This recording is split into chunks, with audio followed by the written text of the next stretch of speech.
Hello guys, welcome to focus with us. और हमारी geography की सीरीज़ यही कंटिन्यू है जो आपके यूपीएससी प्रीलिम्स या यूपीएससी मेन की सीरीज होती है। और यूपीएससी हो चाहे आपके स्टेट लेवल एग्ज़ाम या वनडे एग्ज़ाम्स हो, उसमें मोस्टली आपके वन लाइनर क्वेश्चंस इसमें से आपके मैक्सिमम क्वेश्चन पूछे जाते हैं। तो लास्ट टॉपिक हमने देखा था चट्टानों के टॉपिक्स देखे थे, चट्टानों के टाइप्स देखे थे, चट्टानें कैसी होती हैं और कहाँ कहाँ पाई जाती हैं। ये सारे हम पॉइंट्स डिस्कस किए हैं पिछले लेक्चर में। आप हमारे पिछले वीडियोस को देख सकते हैं, वहाँ से अपनी ज़्यादा से ज़्यादा नॉलेज गेन कर सकते हैं। और हमारे साथ जुड़ने के लिए अभी हमारे चैनल को सब्सक्राइब कर लीजिए, ताकि कोई भी आने वाला नोटिफिकेशन का वीडियो हो या फिर कोई भी हम अपडेट डालें वो आपको सबसे पहले मिल जाए। क्योंकि हम आपको अपडेट के साथ साथ पीडीएफ भी अवेलेबल कराने के लिए टेलीग्राम चैनल भी अवेलेबल कराएंगे। और डिफरेंट टाइप्स के आपके जो फैक्ट आते हैं वो भी हम आपको फ़ोटो या टैग के रूप में वीडियो में या फिर नोटिफिकेशन के थ्रू आपको भेजे जा सकते हैं। तो इसलिए सब्सक्राइब करना बहुत ज़रूरी होता है। सब्सक्राइब करने के लिए नीचे बेल आ रहा होगा, एक सब्सक्राइब बटन आ रहा होगा, उस पर प्रेस कीजिएगा, फिर इस पर ऑल पर क्लिक कर दीजिएगा। अभी देखिए सुनामी, अब हम पढ़ते हैं भूकंप और सुनामी। तो सुनामी और भूकंप होता क्या है, इसके बारे में हम तीन डिस्कस करेंगे। पहले भूकंप, फिर सुनामी, और क्या इफ़ेक्ट पड़ता है पूरे वर्ल्ड पर और इंडिया पर। और इसमें नंबर 1 पे जो हमारे सबसे ज़्यादा क्वेश्चन उठते हैं वो हैं इसकी लहरें।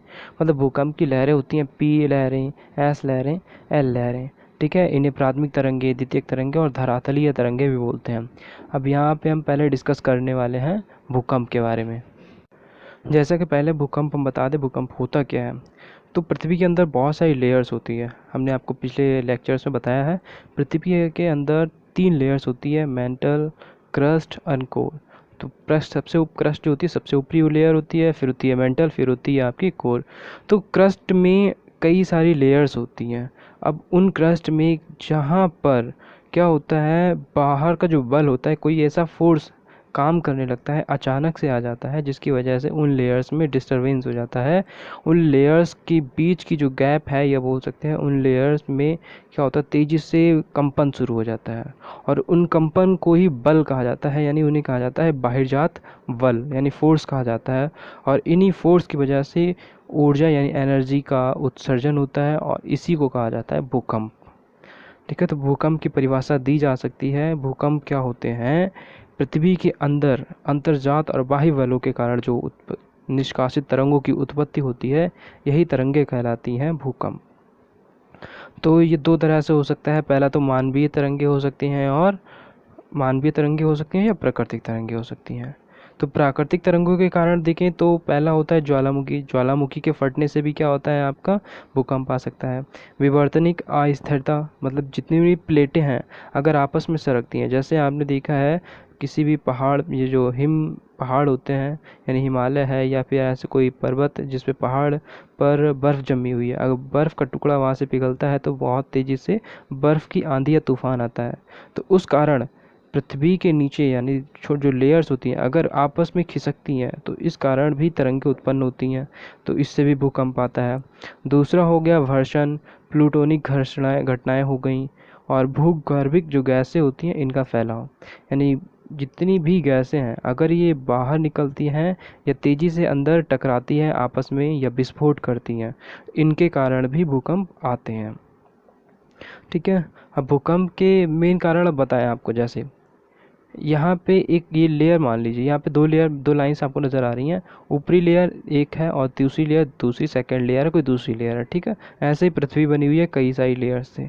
तो उसमें क्या होता है, अब इस लेयर की एक कैपेसिटी है, पृथ्वी की एक कैपेसिटी है कि ये इस फोर्स से यानी इस न्यूटन के फोर्स से ज़्यादा का फोर्स नहीं सह सकती।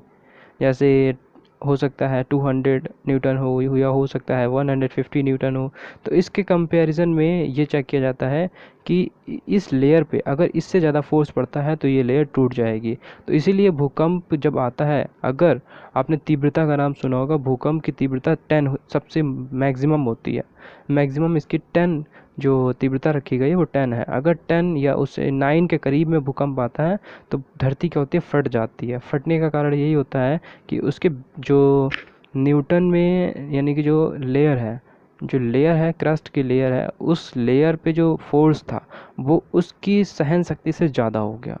जिसकी वजह से वो भूकंप इतना घातक हो गया, और इतना घातक भूकंप की तीव्रता भी सबसे ज़्यादा होती है। मानवीय घटनाएं देखें तो भूकंप के कारण मानवीय घटनाएं हो सकती हैं, जैसे प्रदेशों में सड़कों का निर्माण होना। सड़कों के निर्माण करने के लिए पेड़ काटे जाते हैं, और पेड़ के काटने के बाद वहाँ पे क्या हो जाता है, लेयर बिछाई जाती है। वो लेयर होती है तारकोल की, होती है ब्रिक्स की, होती है ईंट कंकड़ पत्थर की होती है। तो वहाँ पे क्या होता है, अगर कहीं पे ये क्रस्ट की लेयर कमज़ोर है तो कमज़ोर लेयर इतने भार को नहीं सह पाती, और जिस कारण वहाँ पे जो गैसें होती हैं उन पे दबाव पड़ता है, और वो गैसें वहाँ से भागती हैं और किसी ऐसे एरिया में टकराती हैं जहाँ पे भूकंप आने की संभावना सबसे ज़्यादा रहती है। ठीक है, बांध हो गए। बांधों के बनने से भी भूकंप सबसे ज़्यादा आते हैं, क्योंकि पानी सबसे ज़्यादा प्रेशर डालता है, और भूकंप का जो प्रेशर होता है सबसे ज़्यादा होता है। तो जो डैम्स होते हैं उनमें सबसे ज़्यादा इफ़ेक्ट पड़ता है भूकंप का। फिर आपका विशालकाय जलाशय हो गए, जो जल बनाए जाते हैं, जो तालाब बनाए जाते हैं, वो उनकी भी खुदाई होती है। खुदाई करने से क्या होता है, बड़े बड़े जो गैसेस के भंडार होते हैं एकदम से फूट जाते हैं। एकदम से फूटने की वजह से तेज़ी से झटके लगते हैं और भूकंप आने की संभावना लगातार बनी रहती है। अब यहाँ पर मैंने एक आपको पॉइंट नोट किया है, भूकंप समानुपाती है रेडान गैस का। तो वायुमंडल में जो रेडान गैस पाई जाती है, ये एक संकेत हो सकता है, इंडिकेशन मान सकते हैं इसको, कि जैसे ही भूकंप आने वाला होता है, या आ रहा होता है, या आ गया होता है, तो उस समय जो वायुमंडली में रेडान गैस है उसमें बहुत तेज़ी से वृद्धि हो जाती है। तो जो रेडान गैस है ये भूकंप की सबसे इफ़ेक्टिव गैस मानी जाती है। भूकंप का निकलना इसी गैस से निर्भर होता है। तो इसीलिए माना जाता है कि अगर यानी कि वायुमंडल में एकाएक अचानक से रेडान गैस की बढ़ोतरी होती है तो इसका सीधा इंडिकेशन होता है कि भूकंप आने वाला है।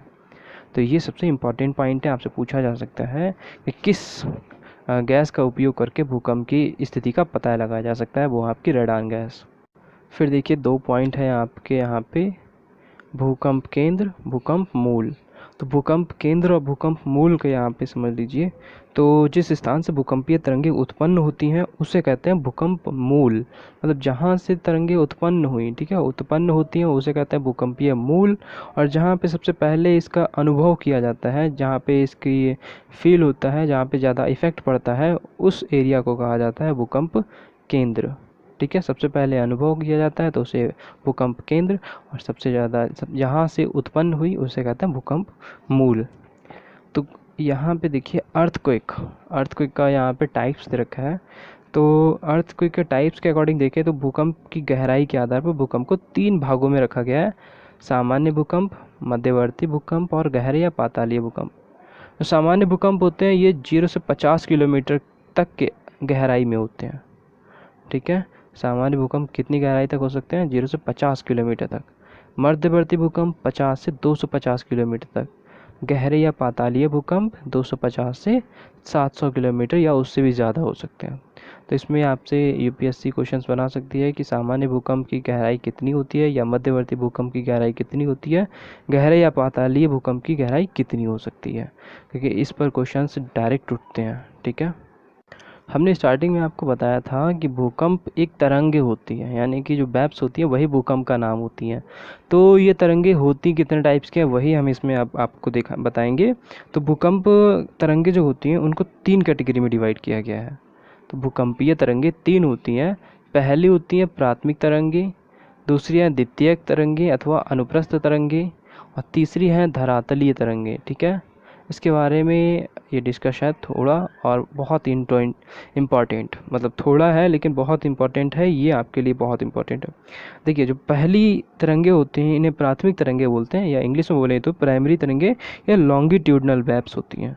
तो लॉन्गिट्यूडनल वेव्स होती हैं, इसीलिए इन्हें पी से डिनोट किया जाता है, जिससे पी तरंगे भी बोला जाता है। और ये कैसे होती हैं, अनुदैर्घ्य तरंगे होती हैं। याद रखना, अनुदैर्घ्य तरंगे कौन सी होती हैं, पी तरंगे होती हैं। और ये तरंगे इतनी ज़्यादा घातक होती हैं, सबसे ज़्यादा घातक तरंगे ये होती हैं, अनुदैर्घ्य तरंगे।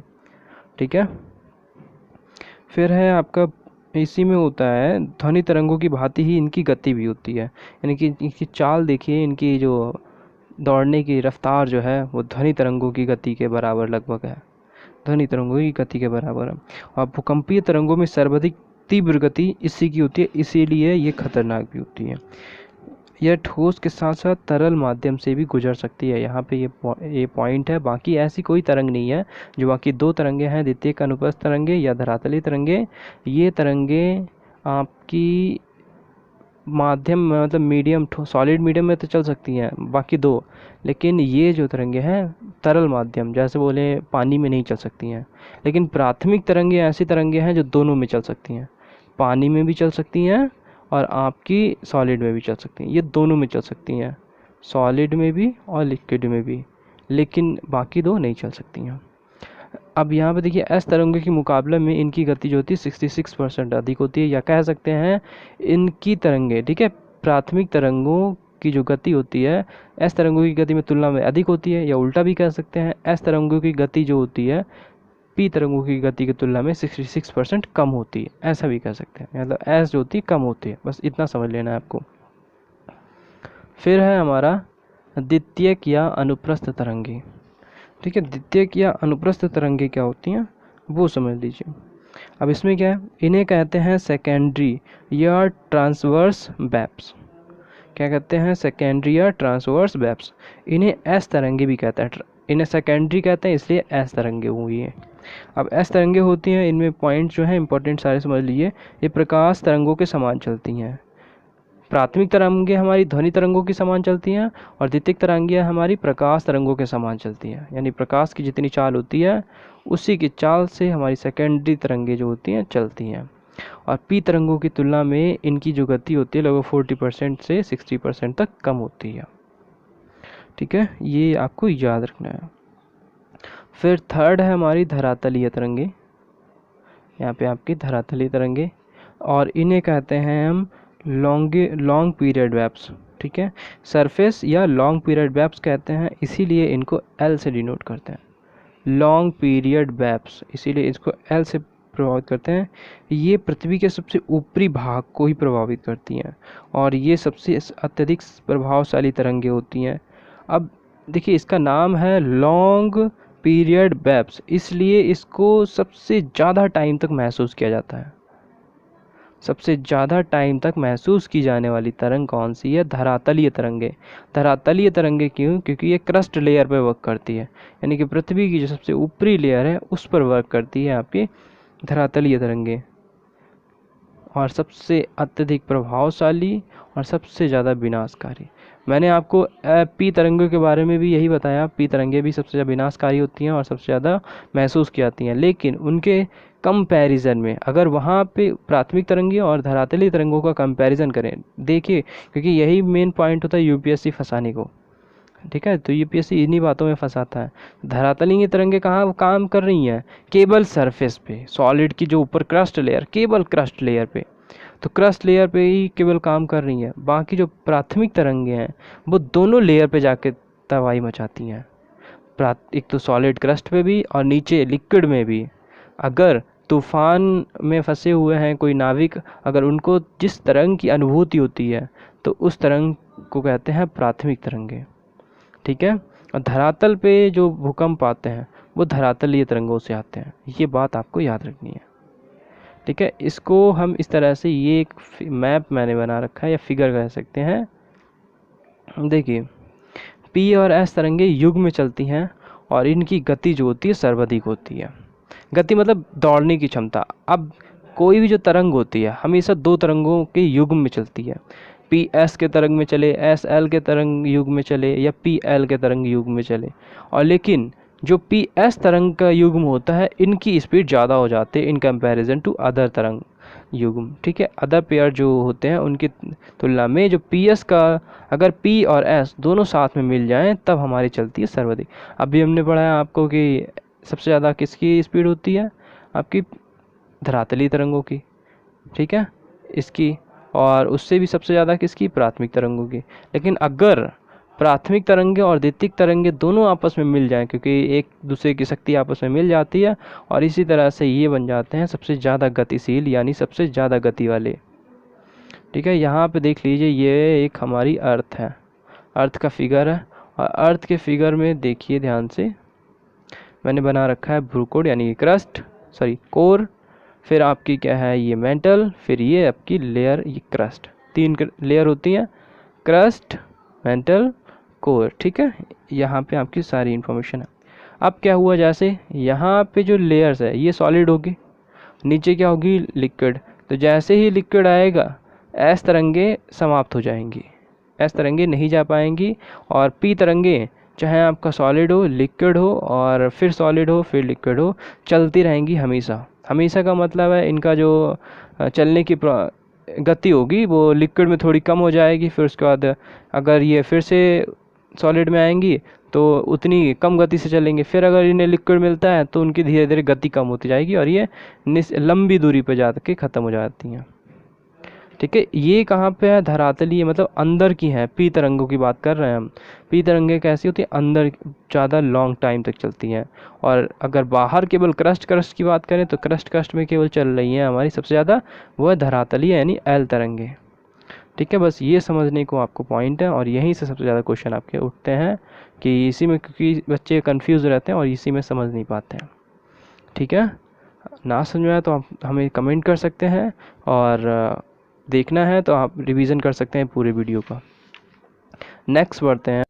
देखिए, भूकंप की जो तीव्रता होती है, ठीक है, भूकंप की तीव्रता, तरंगे ही तो होती हैं भूकंप, तो भूकंप की तरंगों की तीव्रता मापने के लिए भूकंप लेखी या सिस्मोग्राफ यंत्र का यूज़ किया जाता है। और ये क्वेश्चन पूछा जाता है वन लाइनर एग्जाम्स में कि भूकंप की तरंगों की तीव्रता मापने के लिए किस यंत्र का उपयोग किया जाता है, सिस्मोग्राफ। अब सिस्मोग्राफ भी 3 टाइप के होते हैं, एक तो राशिफेरल स्केल, मर्केली स्केल और रिक्टर स्केल। ठीक है, राशिफेरस, मर्केली और रिक्टर। जैसे हमारे यहाँ थर्मामीटर होते हैं, कैसे कितने होते हैं, 2-3 टाइप के होते हैं। एक तो केल्विन वाला होता है, फिर डिग्री सेल्सियस वाला होता है, फिर डिग्री फ़ारेनहाइट वाला भी होता है। तो इसी तरह से सिस्मोग्राफ भी 3 टाइप के होते हैं। पहला स्केल जो यूज़ किया जाता है मोस्टली, वो आपका यूज़ किया जाता है ये रिक्टर स्केल। ठीक है, रिक्टर स्केल यूज़ करते हैं। हम पहला देख रहे हैं राशिफेरल स्केल। इसकी मापक क्षमता जो होती है 1 से लेकर 11 तक होती है। मर्केली स्केल, इसकी मापक क्षमता 12 होती है। और रिक्टर स्केल, इसकी मापक क्षमता होती है 0 से 10, जो यूज़ किया जाता है बेसिक। लेकिन सबसे अच्छा जो स्केल होता है वो होता है आपका मर्केली स्केल। तो एग्ज़ाम में आपका क्वेश्चन ऐसे बन सकता है कि भूकंप की तीव्रता मापने के लिए सबसे अच्छा स्केल कौन सा है। ठीक है, आपसे 4-5 क्वेश्चन दे दिए जाएंगे, उसमें आपके ऑप्शंस होंगे और उसमें आपको चूज़ करना होगा। तो सबसे अच्छा मापक कौन सा होता है, मर्केली स्केल। इसको आपको याद रखना है। अब यहाँ पे पॉइंट लिखा हुआ है होमोसिस्मल लाइन। ये होमोसिस्मल लाइन क्या होती है, अगर एक ही समय पर आने वाले जो भूकंपीय क्षेत्रों को मिलाने वाली रेखा होती है, एक ही टाइम पर क्या हुआ, ढेर सारे भूकंप आए हुए हैं, तो वहाँ पे जो रेखा बनती है उसको जो मिलाया जाता है और चेक किया जाता है कि इसका ऑरिजिन एक ही है इन भूकंप का या अलग अलग ऑरिजिन से है। तो जो रेखा बन जाती है उस लाइन को बोला जाता है आपका होमोसिस्मल लाइन। ठीक है, होमोसिस्मल लाइंस बोला जाता है।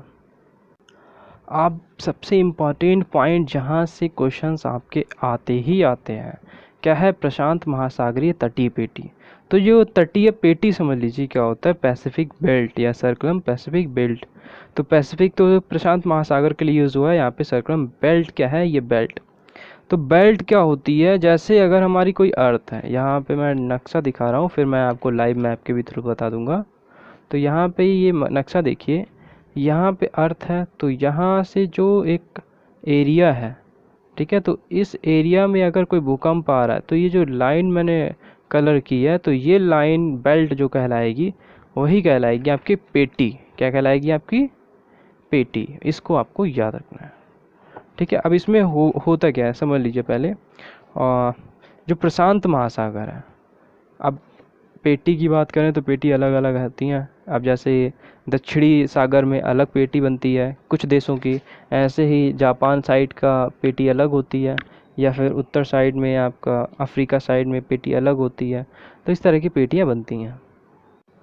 ये है प्रशांत महासागरीय पेटी हम देख रहे हैं यहाँ पे। तो प्रशांत महासागरीय पेटी यहाँ पे आपको देखने को मिलेगी, यहाँ पे देखिए ये है। ठीक है।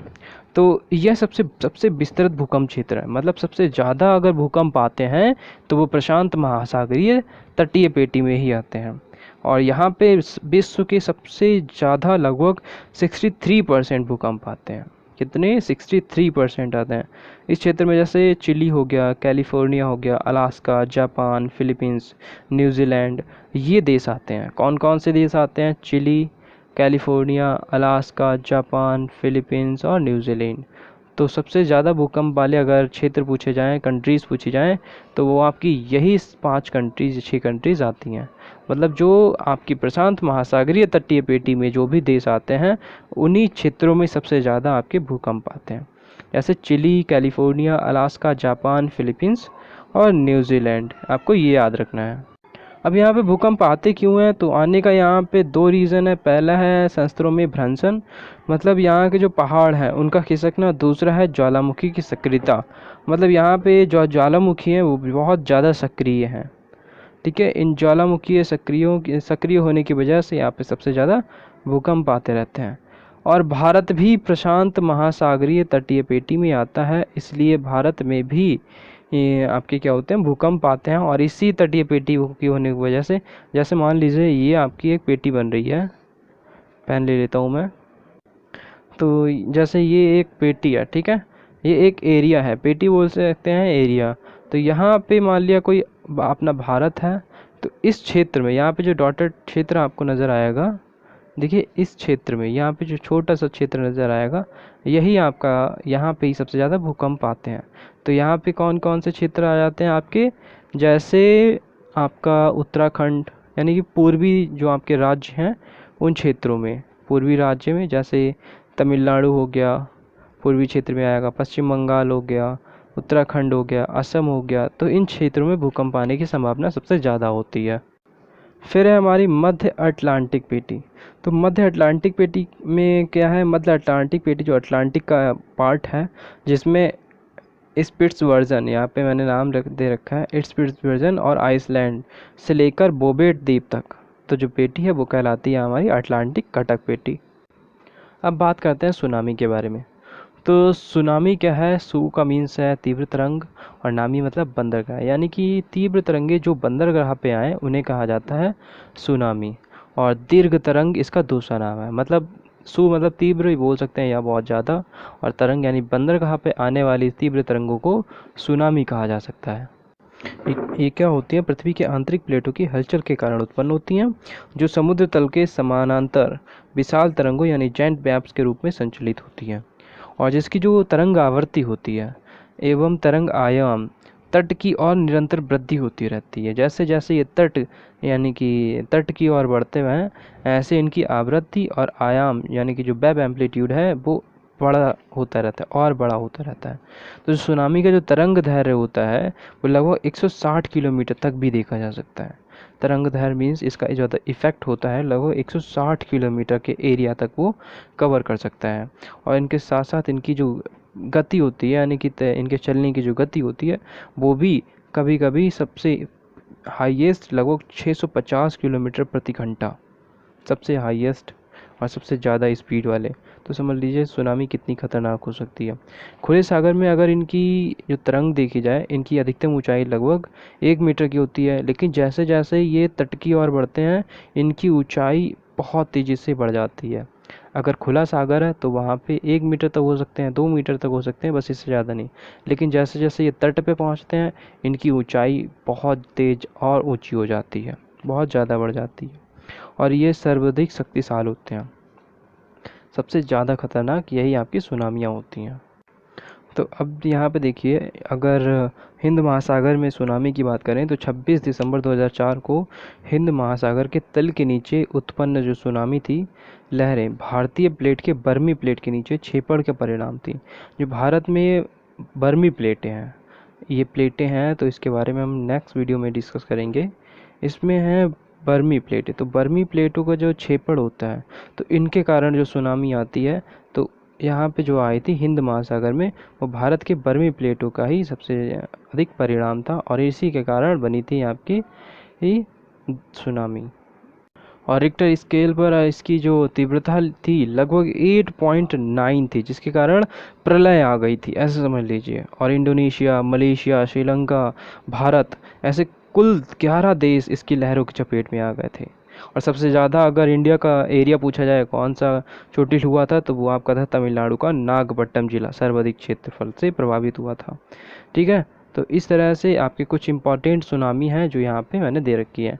और एक 11 मार्च 2011 में जापान के उत्तर पूर्वी तट पर 11 मार्च को सबसे शक्तिशाली भूकंप आया था, जो सुनामी का रूप ले लिया जिसने। और इस भूकंप की तीव्रता 9 थी, समझ लीजिए सबसे ज़्यादा तीव्रता वाला भूकंप, जिसकी तीव्रता 9। और इस भूकंप का केंद्र जापान की मियांगी प्रांत की राजधानी सेंदई से 130 किलोमीटर पूर्व में और जापान की राजधानी टोक्यो से 373 किलोमीटर दूर पूर्वोत्तर में समुद्र तल से लगभग 25 किलोमीटर गहराई में था। और इस सुनामी की वजह से सेंदई हवाई अड्डा पूरी तरह डूब गया, पूरी तरह से सेंदई जो हवाई अड्डा है वो डूब गया था। देखिए, अब हम बात कर लेते हैं डॉट। तो डॉट जो है यूपीएससी में पूछा जा चुका क्वेश्चन है कि डॉट क्या है। तो डॉट क्या है, इसकी पहले फुल फॉर्म देख लीजिए, deep ocean assessment and reporting of tsunami. Dot की फुल फॉर्म पूछी जा चुकी है और इसके बारे में भी पूछा जा चुका है, ये deep ocean assessment and reporting of tsunami. अब ये डॉट क्या है, एक खास तकनीक है जिसके माध्यम से सुनामी का पता लगाने के लिए कुछ जगहों पर शीघ्र सूचनाएं भेजी जा सकती हैं। और डार्ट के प्रमुख दो हिस्से होते हैं, पहला है सुनामी मीटर और सिग्नलिंग एंड कंप्यूटिंग उपकरण। तो सुनामी मीटर क्या होगा, समुद्र तल में आई भूकंप की तीव्रता की जानकारी लेगा और फिर इसे सिग्नल एंड कम्युनिकेटिंग उपकरण के माध्यम से सुनामी वाले जो क्षेत्र होंगे उनमें खतरे की चेतावनी भेज दी जाएगी। और इसी तरह से ये यंत्र काम करेगा। और जैसे ही समुद्र के अंदर कंपन शुरू होता है, इसकी सुनामी वार्निंग सेंटर तक पहुंच जाती है। और ये लगभग 20 से 24 घंटे पहले, लगभग आप मान सकते हैं एक दिन पहले, ये वार्निंग देना शुरू कर देता है, चेतावनी दी जा सकती है और आसानी से इससे दूर भागा जा सकता है, सुनामी से बचा जा सकता है। अगर इंडिया की बात करें तो इंडिया के पास ऐसे कौन से उन्नत एक्सपर्ट या उन्नत डिवाइसेस हैं जिसका यूज़ करके जो भारत है सुनामी से निपट रहा है, यानी सुनामी से लड़ रहा है। तो भारत में तटीय क्षेत्रों में सुनामी की पूर्व सूचना देने के लिए एक DSS, यहाँ पे मैं दिखाता हूँ आपको, यहाँ पे नाम देख लीजिए, DSS यानी एक्सपर्ट डिसीजन सपोर्ट सिस्टम। क्या फुल फॉर्म है इसकी, एक्सपर्ट डिसीजन सपोर्ट सिस्टम। ये विकसित किया गया है। ये प्रणाली करेगी क्या, उत्कृष्ट सूचना प्रौद्योगिकी, दृश्य, भू अंतरिक्ष और दूर संवेदी प्रौद्योगिकियों पर आधारित है। इसमें भूकंप केंद्रों, बॉटम प्रेशर रिकॉर्ड, BPR जिसे बोलते हैं, ज्वार भाटा की चेतावनी के लिए केंद्र नेटवर्क बनाए गए हैं। इसमें सुनामी की निगरानी करने के साथ साथ भूकंप की भी पहचान की जा सकती है। और ये संबंधित सरकारी विभागों को अलर्ट जारी करेगा, जो अपने क्षेत्रों में सारे अलर्ट जारी करेंगे और अलर्ट के साथ साथ वहाँ पे रेस्क्यू टीम भी भेजी जाएगी। तो इस तरह से भारत का अगर सिस्टम पूछा जाएगा तो DSS है, एक्सपर्ट डिसीजन सपोर्ट सिस्टम। और ये सुनामी का जो सिस्टम है वो है कहाँ, पहले समझ लीजिए। ये भारतीय राष्ट्रीय महासागर सूचना सेवा केंद्र हैदराबाद में स्थित है। इसको INCOIS बोल सकते हैं। ये कहाँ है आपका, हैदराबाद में। यहाँ पे ये मैप देखिए, इस मैप में क्या है, ये पूरा इंडिया का मैप है। तो इंडिया में ये भारत के भूकंप क्षेत्रों के बारे में बात की गई है। तो ये जो जहाँ पे बिल्कुल प्लेन है, जहाँ पे कोई भी मार्क नहीं है, वो कम तीव्रता वाले भूकंपीय क्षेत्र हैं। ऐसा नहीं है कि इंडिया में किसी भी क्षेत्र ऐसा हो जहाँ पे भूकंप बिल्कुल नहीं आते हो, आते हर जगह हैं, ठीक है, लेकिन कहीं पे कम, कहीं पे बहुत ज़्यादा, कहीं पे हद से ज़्यादा। तो बिल्कुल कम, सबसे कम जो आते हैं वो आते हैं इस एरिया में। तो इस एरिया में आपका कौन कौन से एरिया पड़ते हैं, जैसे आपका इधर गुजरात का एरिया कौन सा है, जैसे महाराष्ट्र हो गया, मध्य प्रदेश हो गया और उत्तर प्रदेश का कुछ पार्ट, ठीक है, कुछ पार्ट इसमें आता है। फिर दूसरा जो एरिया है, लगभग इसकी तीव्रता मापी गई है 2 से 4 भूकंप के परिणाम माप। जहाँ पे ये क्रॉस का मार्क है, इसका मतलब है यहाँ पे 2 से 4 तीव्रता वाले भूकंप आते हैं।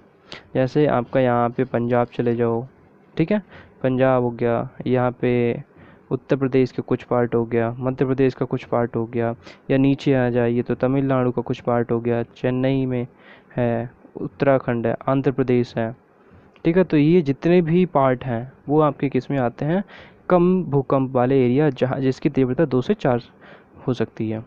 और जिसकी तीव्रता 3 से 6.5 तक है वो एरिया यहाँ पे लाइन है, स्ट्रेट लाइन, सीधी सीधी लाइन देखिए, तो ऐसे एरिया ज़्यादा हैं लगभग।